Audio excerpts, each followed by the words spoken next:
Well, hello there, beautiful souls. And today we're going to talk about a very interesting and juicy topic of fear.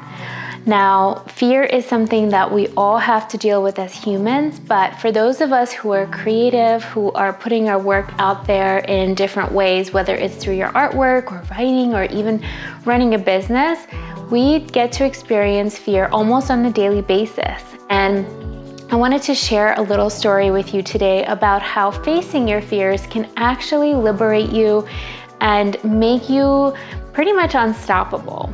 So I am naturally a very anxious and fearful person, and I've always been this way. And in fact, it all started, I remember getting my first panic attack when I was around 19, 20 years old about going to go to art school.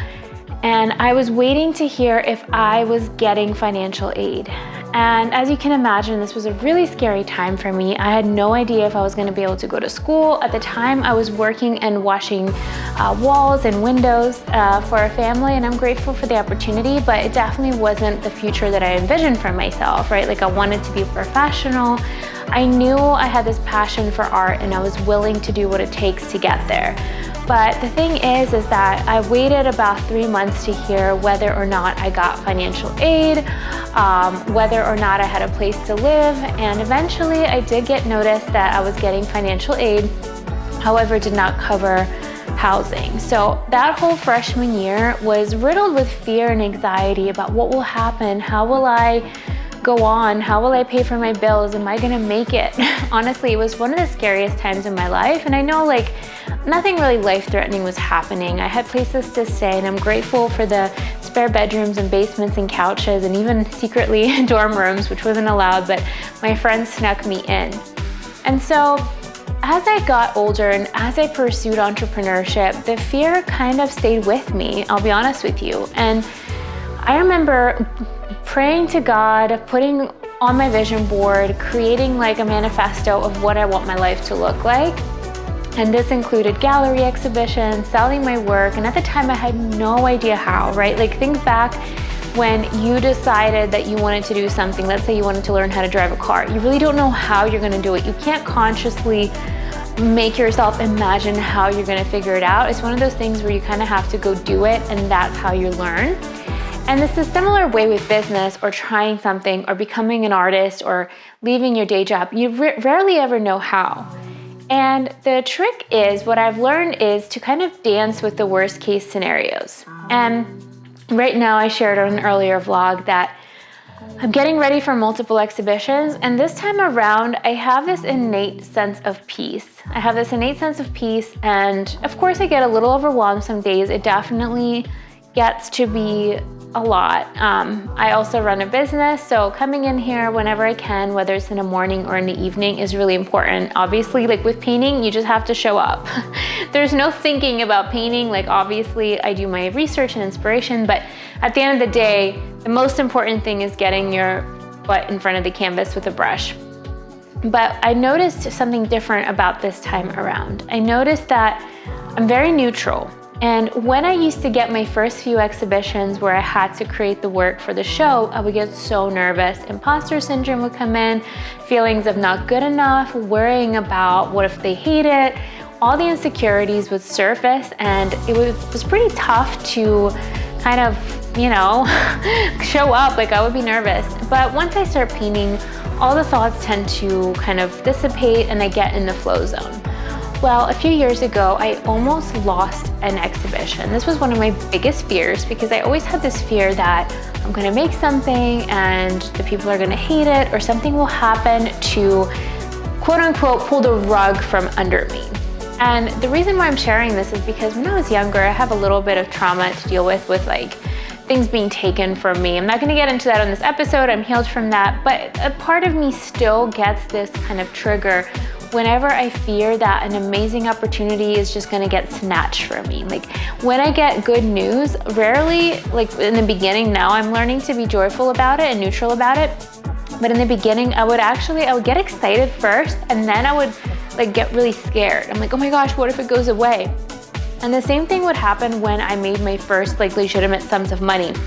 I remember my first 10K month when the money was actually placed in my account, I was so overwhelmed, and I was like, oh my gosh, like what am I gonna do? And it inadvertently ended up coming up with a bunch of expenses because of these unhealed, programs and triggers. And honestly, we have to go through it. There's no way around it. Like, you just gotta learn. There's no way to prepare yourself for success, just like there's not really a way to prepare yourself for failure, which is why it's so important to live in the moment, which is why it's so important to enjoy your life without the outside stuff. Now, don't get me wrong, your girl over here is super ambitious. Like, I have big goals and big dreams, but what I don't want to happen is I don't want those goals and dreams to define who I am. The reason why I have those opportunities is because of who I am, not because of someone else telling me that I'm good enough. And I want you to take this away from this video.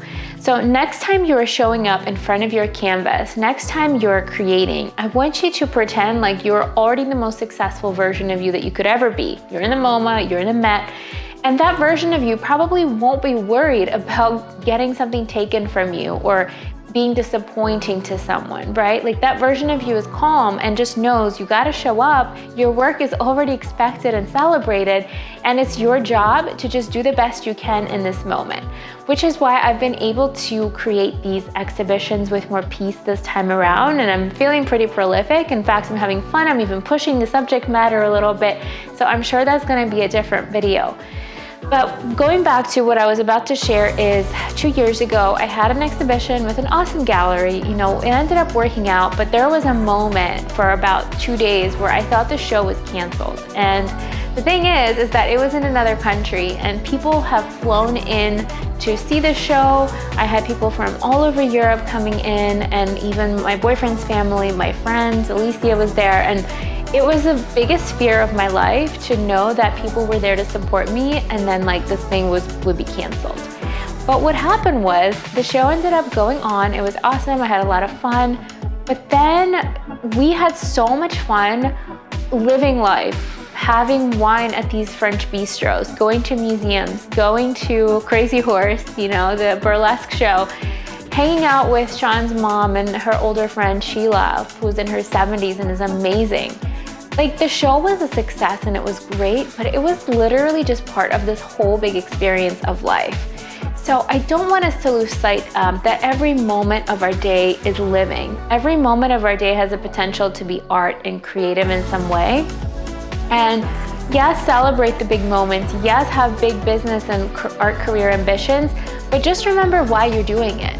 Because if we put all of our eggs in one basket and we bank all of our joy and all our satisfaction into that one event, when it goes away, you're gonna have this emptiness inside. And I know this because I did this in the past. And you're gonna be like, okay, cool, what's next? And yes, dream bigger, have more ambitions, but also enjoy the things. Buy the cute outfit, go have a beautiful dinner, hang out with your friends, find a hobby outside of your job. So for me, it's our gym community has been amazing. I work out most nights, and then I run outside. We usually end up having the community events together. I've recently made a commitment to learn how to surf. We also love to go in the woods on the weekends. And so I just want to share that because, when I started out, all I wanted was exhibitions, press features. I thought that was gonna satisfy me, and it's very exciting, and I want all of you to have that. But also just remember to romanticize your life and know that there's a life beyond the exterior. There's a life beyond art sales. There's a life beyond you showing up in the studio, which is awesome, and obviously enjoy it. So one of the key things that helped me overcome my anxiety when it comes to making new work or trying something different is reminding myself of all the times that I tried something new and it ended up working. Sometimes it's not an overnight thing, oh, bam, you made something, it's brilliant. We want that light bulb moment, but a lot of times it's a gradual growth over years, right? So just reminding yourself of the times where you did that. The other thing is, I like to zoom out. So when I start to get overwhelmed and think oh no, what if they hate it? What if this show is a flop? I think to my big vision and say, oh my gosh, well, if I'm showing at the MoMA or the Whitney Biennial, would this show success make me upset if I was at that level already? The answer is usually no, because we have bigger visions than one-off opportunities, right? And I also want to say I've had shows that were absolute flops, but I still had so much fun. I had shows where nothing sold, even 2 years ago. And I don't remember the negative part about not having sales. I remember hanging out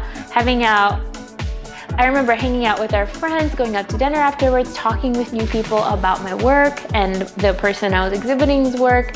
So like I said, life is holistic. So don't put so much pressure on yourself. Learn to enjoy the moments. Learn to create beautiful routines throughout your day to cushion your practice, to cushion those big projects that you're working on, so that you're not like devastated if something goes wrong, and at the same time, that is not the only good thing happening in your life. That's all I want to say about that. So like I said, for me, it's working on my fitness, being in nature, just enjoying my morning coffee. I'm a coffee snob. I will have coffee and then just sharing. Like, I love sharing with you guys. I love just showing up in my studio here and taking you behind the scenes before I paint. It's like a highlight for me, and I enjoy passing it on. I enjoy writing. I enjoy reflecting on the moments that I have on this earth. So there's nothing to fear but fear itself. And honestly, when has fear or worry ever solved anything? And I shared about this in the other video, but like there's a lot of research that shows when we're in a state of fight or flight or anxiety, it shuts down the creative problem-solving part of our brain, which is crucial to us as artists and entrepreneurs, right? So that's all I have for you today. Remember to enjoy each moment. Remember to savor it. Remember that success will always find you, but it's also a bigger picture of success. It's not just that one gallery. It's not that one magazine. It's who you are, right?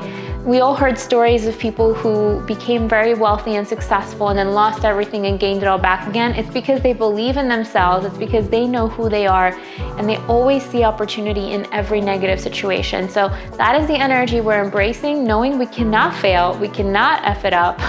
Everything we touch turns to gold. And with that peaceful energy, I leave you here tonight. I hope you enjoy this vlog. I hope you enjoy being with me in my studio. I love having you as a companion. Let me know if you have any questions for me or something you want me to share. Otherwise, I'll just keep showing up and sharing from the heart. I'll see you soon.